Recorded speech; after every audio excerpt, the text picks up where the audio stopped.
ষ্টাৰমেকাৰৰ জৰিয়তে আৰম্ভ হৈছিল প্ৰেম। প্ৰেমৰ বাবে মুম্বাইৰ যুৱক এতিয়া অসমত।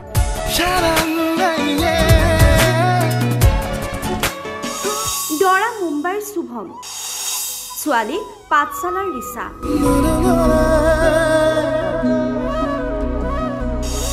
বিশেষভাৱে সক্ষম ৰিচাক আদৰিলে মুম্বাইৰ শুভমে। আপুনি হয়তো বহু প্ৰেম কাহিনীয়ে শুনিছে, কিন্তু এই কাহিনী অলপ বেলেগ। প্ৰেমৰ বাবে মুম্বাই যুৱক আহি পাইছেহি অসম। ষ্টাৰমেকাৰ এপৰ জৰিয়তে চিনাকি হৈছিল মুম্বাইৰ শুভম আৰু অসমৰ জীয়ৰী ৰিচা কলিতা। লাহে লাহে আৰম্ভ হৈছিল প্ৰেমৰ সম্পৰ্ক। তাৰ পিছতেই শাৰীৰিকভাৱে সক্ষম ৰিচাক জীৱনসংগী হিচাপে আঁকোৱালি ল'লে শুভমে। শুভমে মুম্বাইৰ পদপথত দোকান দিয়ে আৰু ৰোগীয়া মাতৃকো লালন পালন কৰে। মাতৃৰ শেষ ইচ্ছা পূৰণ কৰিবলৈ বিয়া পাতিলে পাঠশালাৰ ৰিচাক। দুয়োৰে বিবাহ সম্পন্ন হ'ল। পতি হিচাপে শুভমেও এফালৰ পৰা পালন কৰি গ'ল সকলো দায়িত্ব। ৰিচাও এগৰাকী মেধাৱী ছাত্ৰী, এফালৰ পৰা কৈ গ'ল সকলো কাহিনী। ষ্টাৰমেকাৰৰ জৰিয়তে লগ পাইছোঁ। ষ্টাৰমেকাৰ এটা ছ'চিয়েল মিডিয়া এপ হয়। তাতে মানে সকলোৱে মানে যিবিলাকে গান গাব বিচাৰে, নিজৰ প্ৰতিভা মানে ওলাই আহে। তাতে নিজৰে মানে যি গান গাব বিচাৰে তাতে গান গাব পাৰে, নিজৰ সুৰটো মানে ভাল হয়, ৰিহাৰ্চেল কৰিব পাৰে।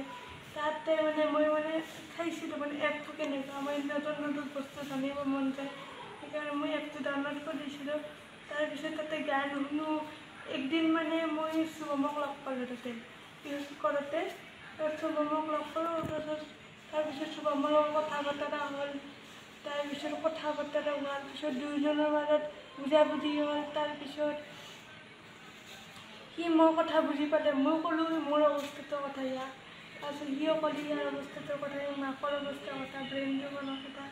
তাৰপিছত ফোনত কথা পাতিলোঁ। ফোনত কথা পাতি তাৰপিছত 1 বছৰমান পিছত তাৰপিছত অসমত আহিম বুলি কয়। তাৰপিছত অসমত এইকাৰণে আহিম বুলি কৈছে যে মাকৰ সেই ইচ্ছা আছিল মোক বিয়া পতা। মই মাকৰ সেই ইচ্ছাটো পূৰণ কৰিবৰ কাৰণে অসমত আহিম।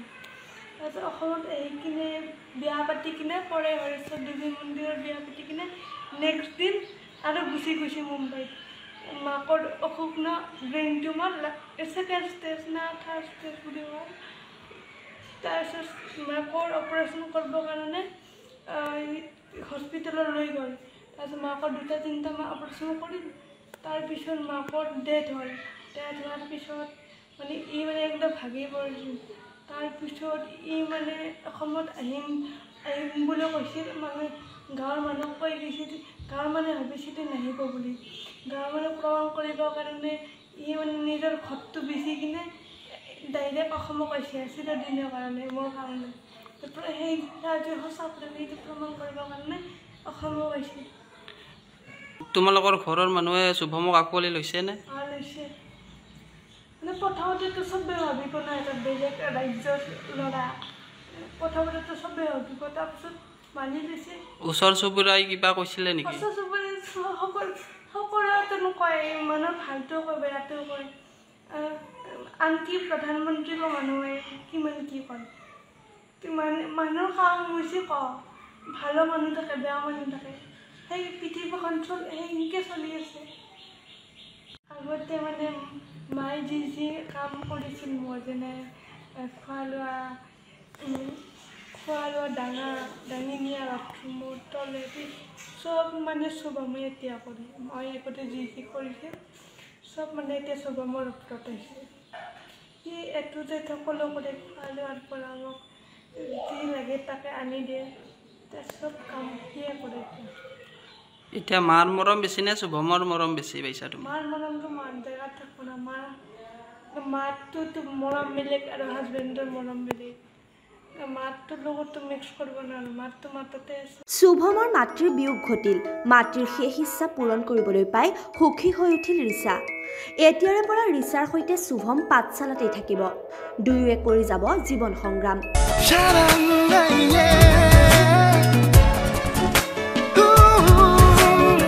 এয়াই প্ৰকৃত প্ৰেম, এয়াই প্ৰকৃত ভালপোৱা। নিউজ ডেস্ক, টিভি সংবাদ।